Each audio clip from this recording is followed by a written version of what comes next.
नमस्कार। मुद्दा तो है में आपका स्वागत है। मैं हूं आपके साथ ब्रजेश चौक से। आज मुद्दा है ट्विटर बार, लेकिन हम बात करेंगे इसमें पार होती हदों की। बीजेपी कांग्रेस के बीच कभी बयानों से तो कभी ट्वीट से शब्दों के बाण चल रहे हैं। शुरुआत दंगों के दाग, कमीशन नाथ और काले कारनामों से हुई, जो अब नफरती चिंटू और पनौती तक जा पहुंची है। कांग्रेस लगातार अपने ट्विटर हैंडल से बीजेपी के प्रदेश अध्यक्ष और मुख्यमंत्री पर हमलावर है। कांग्रेस बीडी शर्मा के लिए नफरती चिंटू और सीएम के लिए पनौती जैसे शब्दों का उपयोग कर रही है। इस पर बीजेपी प्रवक्ता हितेश वाजपेयी ने पलटवार करते हुए कहा, क्या कांग्रेस ने सारी गैरत बेच खाई है? इसके जवाब में कांग्रेस प्रवक्ता भूपेंद्र गुप्ता बोले, जो जिस भाषा में समझता है उससे उसी भाषा में बात की जाती है। लेकिन सवाल यह है, क्या राजनीतिक दलों और उनके नेताओं में अब शब्दों की मर्यादा नहीं बची है? और क्या इस तरह की भाषा से नेताओं को चुनावी लाभ होता है? इसी को समझने की कोशिश करेंगे, लेकिन पहले देखिए ये रिपोर्ट।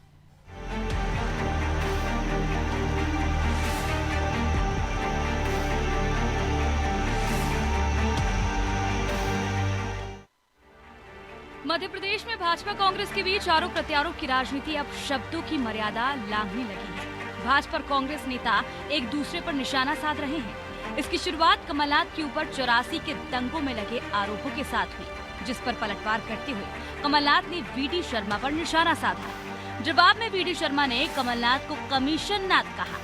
आरोप प्रत्यारोप चीन के लिए जासूसी और नानावटी आयोग की रिपोर्ट तक पहुँचे तो कमलनाथ के मीडिया सलाहकार पीयूष बबेले ने चीन के राष्ट्रपति के साथ प्रधानमंत्री के झूला झूलने और चीन की कम्युनिस्ट पार्टी के साथ शिवराज के भोजन का मुद्दा उठा दिया। लेकिन अब ये लड़ाई शब्दों की मर्यादा के पार हो चुकी है। कांग्रेस ने बीजेपी की कलह मुद्दा उठाते हुए इस कलह को भ्रष्ट, बेईमान, नकारा, निकम्मे और नफरती चिंटू को प्रदेश अध्यक्ष बनाने का नतीजा बताया है। और एक हादसे का जिक्र करते हुए सीएम शिवराज को भी पनौती कहा है। इस पर पलटवार करते हुए भाजपा प्रवक्ता नरेंद्र सलूजा ने कहा है कि सबको पता है कि चिंटू कौन है। कांग्रेस वाले कमलनाथ को रोज चिंटू बनाते हैं। में कमलनाथ जी का नाम वीडी शर्मा ने जब से लिया, उनकी हताशा बुखलाहट नजर आ रही और कांग्रेस मुद्दों के अभाव में घटिया राजनीति में उतर आई है। आप देखें, मुख्यमंत्री जी की सालगिरह का ट्वीट होता है तो उसके अंदर वे उनके परिवार के बारे में उलझुल टिप्पणी करते हैं, महिलाओं का अपमान करने वाला काम करते हैं। अब प्रदेश अध्यक्ष को चिंटू बता रहे हैं। अरे सबको पता है चिंटू कौन है। कमलनाथ जी को रोज चिंटू बनाते हैं। अरुण यादव, जीतू पटवारी, लक्ष्मण सिंह, अजय यादव रोज मजाक उड़ाते हैं। कल पवन खेड़ा उन्हें चिंटू बना गए।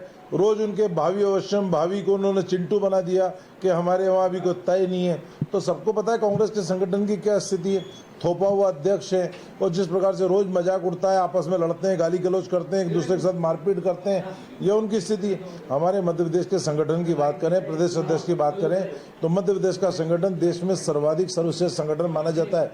वीडी शर्मा जी के नेतृत्व में लगातार विजय का पताका भाजपा लहरा रही है। नगरीय निकाय पंचायत चुनाव में भी जीत हुई, विधानसभा चुनाव में परचम लहराएगा। इस मुद्दे पर कांग्रेस प्रवक्ता भूपेंद्र गुप्ता ने कहा कि जो जैसी भाषा समझता है उससे वैसी भाषा में बात की जाती है। भाजपा को थोड़ी कहा है, व्यक्ति को कहा है। और जो है, जो जैसी भाषा समझता है उसके बारे में उस भाषा में बातचीत की जाती है। जब वो रोज अमर्यादित भाषा में बात कर रहे हैं, अमर्यादित भाषा में कांग्रेस के नेताओं को जो है संबोधित कर रहे हैं, तो उनके लिए अच्छी सोच किसकी बनेगी?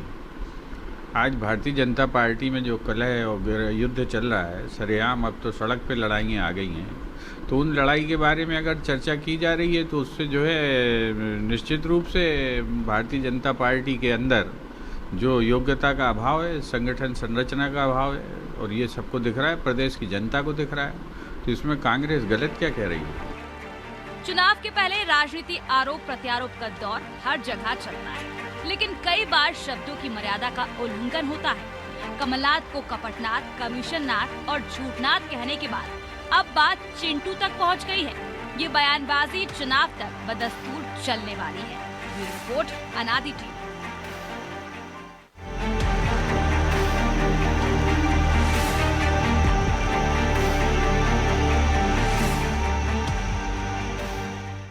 तो इस मुद्दे पर चर्चा के लिए हमारे साथ जुड़ गए हैं गोविंद मालू, प्रदेश प्रवक्ता हैं बीजेपी के, डॉक्टर संदीप सबलोग, कांग्रेस प्रवक्ता हैं, और आशीष दुबे, वरिष्ठ पत्रकार। तीनों मेहमानों का बहुत बहुत स्वागत है। मालू जी, शुरुआत आपसे ही करेंगे। भूपेंद्र गुप्ता जी को सुना आपने, वो तो कह रहे हैं जो जिस भाषा में समझता है उसे उसी भाषा में जवाब दिया जाता है। मतलब नफरती चिंटू वो जायज बता रहे हैं। जिस तरह से बीजेपी के द्वारा, बीडी शर्मा के द्वारा जिन शब्दों का इस्तेमाल किया जा रहा था, इसी कारण उन्होंने इस तरह के जवाब दिए। तो आप कह रहे हैं कि अमर्यादित भाषा है, तो आपके यहाँ से भी तो इस तरह की भाषा का उपयोग किया जा रहा है। संजय जी, जागी रही भावना जैसी ताकि मती पहले हम नहीं। तो जिसको जैसा प्रशिक्षण मिला है, जिसके जैसे संस्कार है, शायद उनकी वैसी है रहेगी। यदि ऊपर वाले नीच बोलते हैं, प्रधानमंत्री जी को नालायक बोलते हैं, तो ये और क्या बोलेंगे? ये उससे बेहतर बोल नहीं सकते। ये कांग्रेस को हमारे यहाँ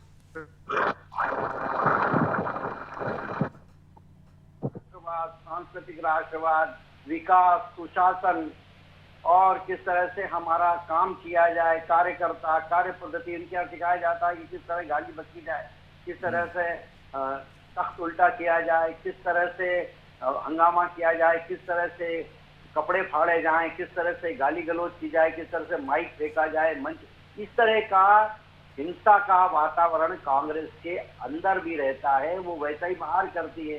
जैसे गाली गलौज उनकी बैठकों में होते हैं, हम लोग आए दिन खबरों में पढ़ते हैं कि फला जिले की बैठक में एक ने दूसरे को मारा, किसी ने उठा के फेंक दिया, किसी ने गाली बकी। तो जैसा जिसके पास है वैसा ही तो परोसेगा। और मुद्दों की बात पर, मुद्दे अगर विपक्ष है, आप विपक्ष हैं, आपको यदि सरकार के खिलाफ कोई मुद्दा नहीं मिल रहा है तो भाई गाली तो मत बको कम से कम। आप सरकार के खिलाफ मुद्दे अगर नहीं है आपके पास और आप किसी बात का विश्लेषण करके आपको लगता है कि ये तो बहुत सही है, आंकड़े हैं, सब ठीक है, तो अब हम क्या कहें, तो वो इस तरह की बनरगल बातों पर चले जाते हैं और उस पर बयानबाजी करते हैं। क्योंकि स्पेस लेना और उसमें किस तरह से चर्चा में बने रहना, ताकि नकारात्मक बात करके हम चर्चा में बने रहें, उसी पर बहस हो। कांग्रेस मुद्दे पर बहस नहीं करना चाहते, हम विकास पर जाना चाहते हैं, ये विनाश पर जाना चाहते हैं, हम सृजन पर जाते हैं, ये लोग विजन पर जाते हैं। तो ये इसलिए कांग्रेस के पास जो है, जैसी उनकी बुद्धि वैसा उनका भाव, वैसी ही उनके पास जो है वही तो परोसेंगे। तो संदीप जी, जैसी रही भावना जैसी, तो वो कह रहे हैं कि आपके यहाँ के संस्कार ऐसे हैं कि गाली गलौज सिखाया जाता है, वहाँ पे मारपीट सिखाई जाती है, तो जैसे वहाँ सिखाया जाता है वैसा ही तो परोसेंगे। तो क्या आप भी मानते हैं नफरती चिंटू, पनौती जैसे शब्द मर्यादित हैं और बोले जाना चाहिए, या मुद्दे नहीं बचे हैं वो कह रहे हैं आपके पास?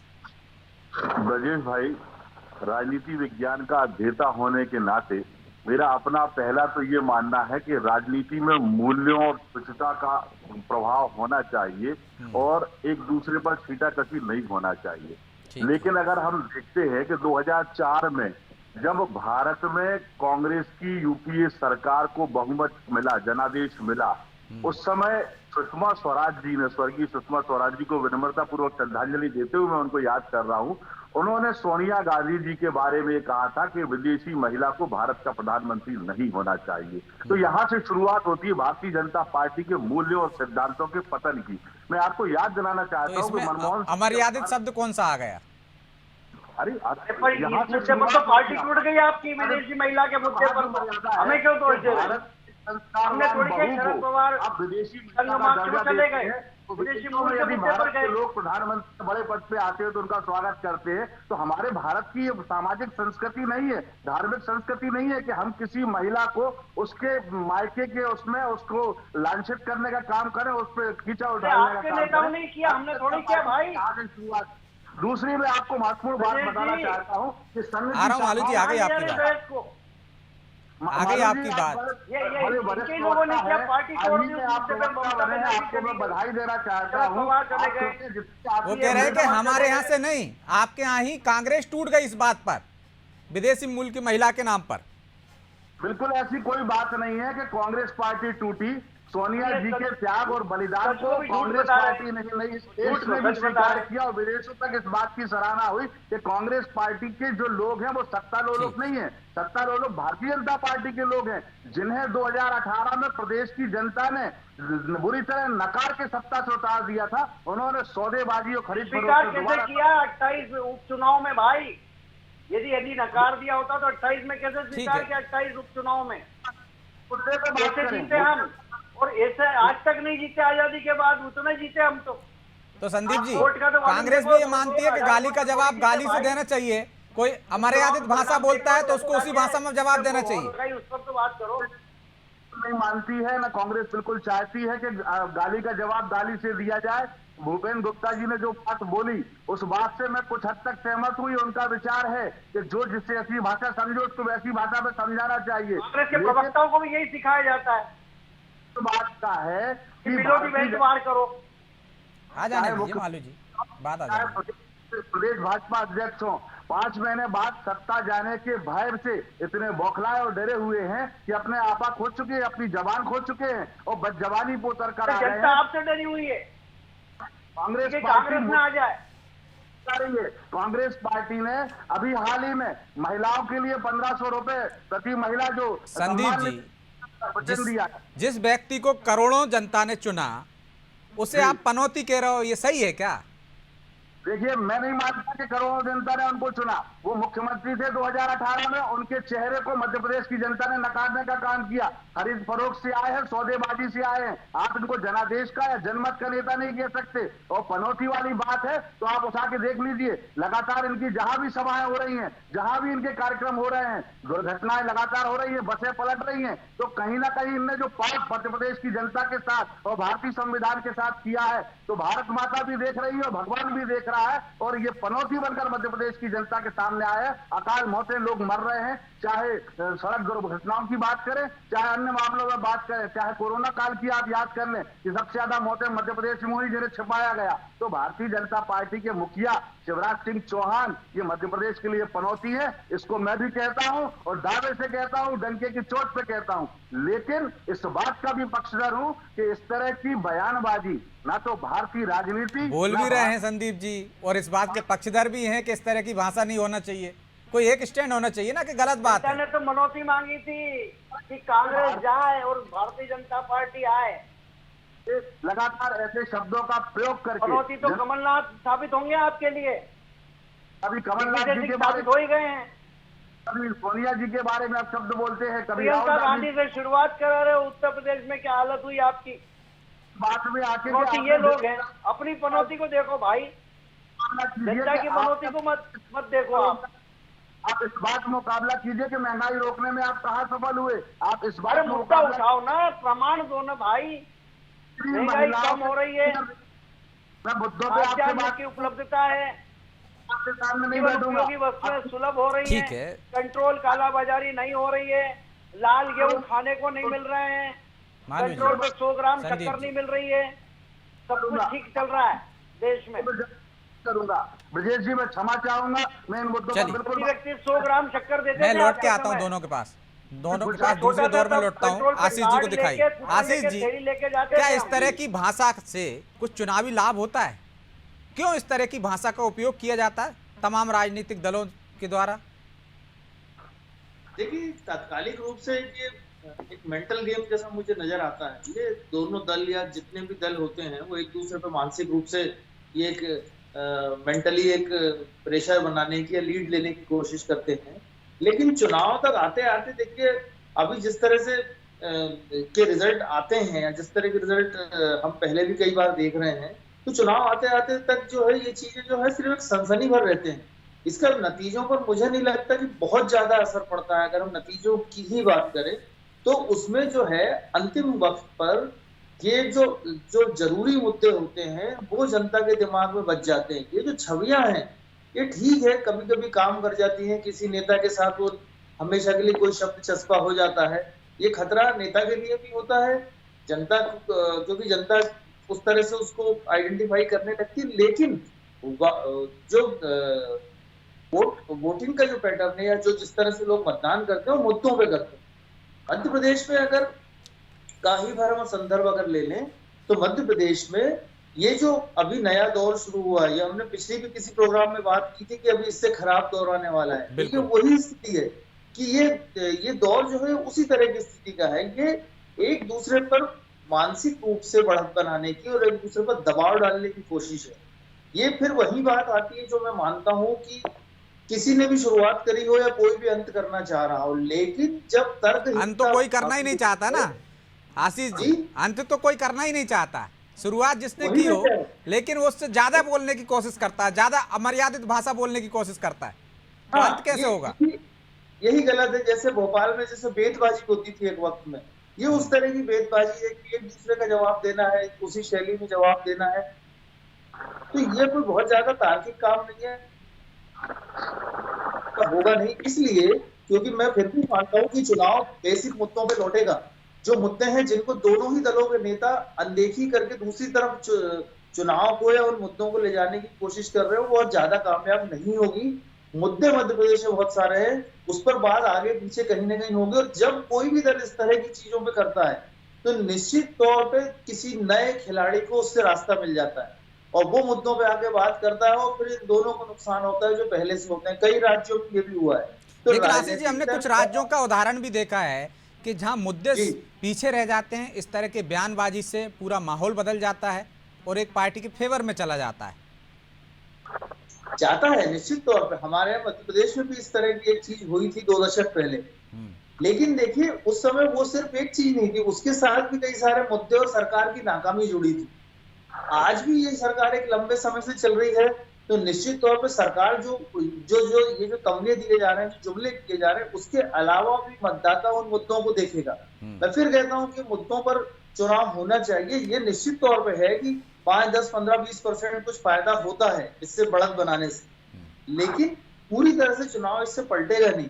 मध्य प्रदेश में इसीलिए मैं कह रहा हूँ कि मध्य प्रदेश एक ऐसा राज्य है, या देश भर में 3 या 4 राज्य ऐसे हैं जहां बहुत आदर्श राजनीतिक परिस्थितियां हैं, जहां 2 राजनीतिक दलों के बीच मुकाबला होता है। ये स्थितियां देश में बची नहीं है। उत्तर प्रदेश इसका उदाहरण है, कैसी स्थिति में चला गया था उत्तर प्रदेश। तो देखिए, कई बिहार आप देख सकते हैं, बहुत सारे राज्य हैं। तो ये जो 2 दलीय व्यवस्था है, जो लोकतंत्र में काफी अच्छी और मजबूत मानी जाती है, मध्य प्रदेश उस जगह पे है। अगर कांग्रेस या भाजपा इस तरह से मुद्दों को छोड़ करके इस तरह की जुमलेबाजी पे फोकस करेगी, तो निश्चित तौर पर इससे नए जो प्लेयर्स होते हैं, पॉलिटिकल नई जो पार्टी होती है, उनके लिए रास्ता खुल जाएगा और ये सब की सब खिचड़ी हो जाएगी। तो संदीप जी, नुकसान तो आपको ही होगा यदि इस तरह के बयान देंगे, इस तरह के शब्दों का प्रयोग करेंगे। तो जिन मुद्दों पे आप चुनाव लड़ना चाहते हैं, जो आप फार्मूला मान रहे हैं कि कर्नाटक में सफलता आपको मुद्दों से मिली है, यदि आप मुद्दों को छोड़कर ऐसी बयानबाजी करेंगे, ऐसे ट्वीट करेंगे, तो निश्चित तौर पर बीजेपी उसका फायदा उठाने की कोशिश करेगी और तीसरे प्लेयर को, जिस तरह से आशीष जी कह रहे हैं, तीसरे दल, चाहे आम आदमी पार्टी हो, ओबीसी हो, उनको मौका मिलेगा। तो नुकसान तो आपको ही होगा।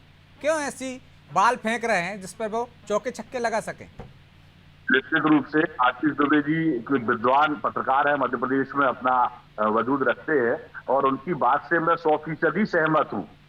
और जिस तरह से आपने जो बात की कि कांग्रेस पार्टी इस तरह की बयानबाजी को प्रश्रय दे रही, तो कांग्रेस पार्टी की ना तो ये संस्कृति है, ना हम प्रश्रय देने की बात करते हैं। हम आपसे फिर कहना चाहते हैं इस चैनल के माध्यम से, और मालू जी को भी बताना चाहते हैं कि ये चुनाव मुद्दों का चुनाव है और आप लोगों के पास चूंकि असफलताओं का ढेर है, झूठी घोषणाएं जो शिवराज सिंह लगातार करते आए हैं, जो असफलताएं हैं लगातार, जो लगातार 125 से ज्यादा घोटाले मध्य प्रदेश में भारतीय जनता पार्टी की सरकार ने किए हैं, हम उन मुद्दों को लेकर जनता के बीच में जा रहे हैं और उन मुद्दों पे ही हम चुनाव लड़ेंगे। हम अपने जो वचन दिए हैं, हमने अगर पहले कहा था, लेकिन वो तो कह रहे हैं कि आप लाशों पे राजनीति कर रहे हैं, पनौती बता रहे हैं। मुद्दों की बात करिए ना, जो 100 मुद्दे आप गिना रहे हैं, 100 भ्रष्टाचार के मामले गिना रहे हैं, उन पर ट्वीट कीजिए। बिल्कुल उन पे ही हम ट्वीट करते हैं, लेकिन भारतीय जनता पार्टी के लोग उनसे घबरा जाते हैं, बौखला जाते हैं, तो इस तरह की बयानबाजी करते हैं जो हमें मजबूर करती है कि हम उनकी बात का जवाब उनको दें, क्योंकि जनता ये चाहती है कि भारतीय जनता पार्टी जो कह रही है वह करती तो नहीं है, लेकिन इस तरह की बयानबाजी जब करती है तो पब्लिक भी चाहती है कि ऐसे लोगों को जवाब देना चाहिए, तो कहीं थोड़ा बहुत इनको जवाब देना भी जरूरी है। लेकिन मैं फिर कह रहा हूं कि कांग्रेस पार्टी की ना तो कभी संस्कृति रही है, ना संस्कृति रहेगी। हम मुद्दों पे चुनाव लड़ रहे हैं, हम कमलनाथ जी के चेहरे पर चुनाव लड़ रहे हैं, हम कांग्रेस पार्टी के नीति और सिद्धांतों पर चुनाव लड़ रहे हैं, हम उन पर पूरा चुनाव लड़ेंगे। और हम कोशिश करेंगे, ब्रजेश जी 10 सेकेंड, हम कोशिश करेंगे कि भारतीय जनता पार्टी इस तरह की बयानबाजी करती है तो उनको इग्नोर किया जाए, अनदेखा किया जाए, ताकि नक्कार खाने की तूती में उनकी आवाज वो बंद हो जाए और हमारे मुद्दों की बात जनता तक आप इग्नोर नहीं कर रहे हो ना, आप खुद कह रहे हो वैसे जवाब देंगे। तो मुद्दों से भटकाना चाहते हैं मालू जी, इसलिए आप उकसाते हैं कि इस तरह की भाषा का उपयोग किया जाए और आप मुद्दों से इतर ले जाए। ब्रजेश जी, हम तो विकास सुशासन की बात कर रहे हैं, अब दंगाई और हत्यारे किस बात की बात करेंगे? ये इनको मालूम है कि इन्होंने कैसी हिंसा फैलाई थी और कैसे दंगे भड़काए थे, किस तरह से भ्रष्टाचार किया था। 15 महीने की सरकार में बंदी की ऊंची बंदी की तरह रोज आती थी एक सूची और उसमें काउंटर खुल गए थे अलग अलग, इतना पैसा ये, इतना पैसा वो, इतना। जनता जानती नहीं है क्या? बिजली के पते नहीं थे। लोकसभा चुनाव के समय आपको पता है जगह जगह बिजली चली गई, सड़कों में फिर गड्ढे हो गए। कांग्रेस तो नोती है, जब सरकार आती है तो गड्ढे हो जाते हैं, बिजली नहीं आती है, पानी की स्कैरसिटी हो जाती है और बुद्धि की स्कैरसिटी हो जाती है, सब चीज की कमी हो जाती है और केवल वो धन कमाने में, सत्ता और धन लोलुप यदि कोई है तो कांग्रेस पार्टी है। लगातार 10 साल के दिग्विजय सिंह कार्यकाल और 10 साल के मनमोहन सिंह कार्यकाल को सामने रखकर चुनाव लड़िए। आप में अगर दम है तो ये आपका सुशासन तथा कथित आपका ये मॉडल, ये सामने जाना चाहिए जनता के बीच। आपको मौका मिला था, ना उस पर प्रायश्चित कर रहे हैं, ना इसको इंडोर्स कर रहे हैं। दोनों बातें नहीं चल सकती। हमने तो काम किया है, हम तो 9 साल की उपलब्धियों को लेकर केंद्र सरकार की जा रहे हैं, 18 साल की हमारी सरकार की, शिवराज जी की उपलब्धियों को लेकर जा रहे हैं। आप पे दम हो आप भी जाइए 10 साल की उपलब्धियों को लेकर दिग्विजय सिंह जी की। उनको पर्दे के पीछे रखते हैं, पीछे बैठ के देते हैं, जनता के बीच में ले जाते हैं। कमलनाथ जी को पहले ज्योतिरादित्य जी को ले गए थे, उनके कारण चुनाव जीत गए और उसके बाद में वो जो वादे पूरे किए नहीं तो उन्होंने जनता के पक्ष में आपके साथ छोड़ दिया और जनता ने फिर चुन लिया उनके लोगों। आप पहुंचे तो आपने क्या सलूक किया उनको अपनी डीपी से? भारतीय जनता पार्टी हम तो काम पे ही बात कर रहे हैं भाई, हम सत्ता में हैं। हम आपसे कह रहे हैं विकास पर बात करिए, विकास के मुद्दे पर आप बहस करिए, विकास के मुद्दे पर चुनाव लड़िए, एक एक मुद्दे पर आप एक एक दिन बहस करिए। मैं आपको दावत देता हूं कि आप एक एक मुद्दे पर बहस करिए। लेकिन आप भी तो 18 साल हो गए ना मालू जी, सिर्फ विकास पर बात कीजिए। आप 2003 के पहले की बात करने लगते हैं, 15 माह की बात करने लगते हैं। योजनाएं आप ये फ्री बीच से नहीं होता है चुनाव। आप बिना किसी अपनी बजट बनाए, बिना इकोनॉमिक्स जाने, बिना उसका सिर पैर जाने, चाहे जो घोषणाएं करते हैं। माफी चाहता हूं मैं मालू जी, आपको रोक रहा हूं बीच में, ये तो बता क्योंकि दो। समय की एक बाध्यता है, इसलिए चर्चा को यहीं विराम देना होगा। आप तीनों मेहमानों का बहुत बहुत धन्यवाद। तो अभी तो चुनावी साल और चुनावी मौसम शुरू हुआ है। निश्चित तौर पर शब्दों की मर्यादा कई बार तार तार होगी, टूटेगी। ये तो शुरुआत है, अभी ऐसे शब्दों के बाण और भी चलेंगे। निश्चित तौर पर यदि कांग्रेस ये कह रही है जो जिस भाषा में बोलेगा उसी भाषा में जवाब देंगे, तो जब आप गाली दोगे तो दूसरी तरफ से फूल की उम्मीद मत करो। गालियां दोनों तरफ से पड़ेंगी। लेकिन जो आशीष जी ने कहा, जनता समझदार है, वो असल मुद्दों पर ही वोट देगी, असल मुद्दों पर ही अपने मताधिकार का उपयोग करेगी। तो नेता सुर्खियां जरूर बटोर लें, लेकिन इस बात का भी ख्याल रखें कि उनके शब्द कहीं जनता को ना चुभ जाए, वरना उनके लिए मुसीबत खड़ी हो सकती है। बहरहाल मुद्दा तो है, मैं इतना ही। मुझे दीजिए इजाजत और आप देखते रहिए अनादि टीवी। नमस्कार।